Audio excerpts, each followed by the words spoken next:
لکھنؤ بازار میں ایک غریب درزی کی دکان تھی جو ہر جنازے کے لیے دکان بند کرتے تھے۔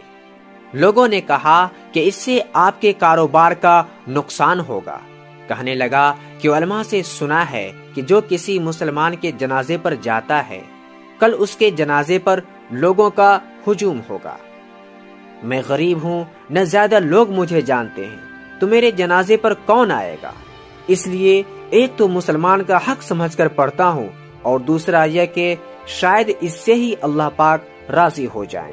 اللہ پاک کی شان دیکھیں کہ 1902 عیسوی میں مولانا عبدالحی لکھنوی صاحب کا انتقال ہوا۔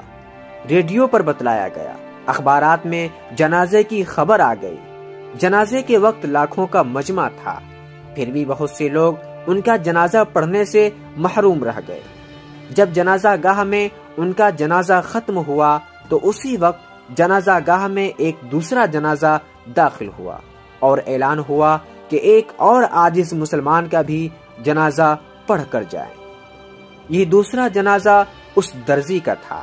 مولانا کے جنازے کے سب لوگ، بڑے بڑے اللہ والے، علماء کرام، سب نے اس درزی کا جنازہ پڑھا، اور پہلے جنازے سے جو لوگ رہ گئے تھے وہ بھی اس میں شامل ہو گئے۔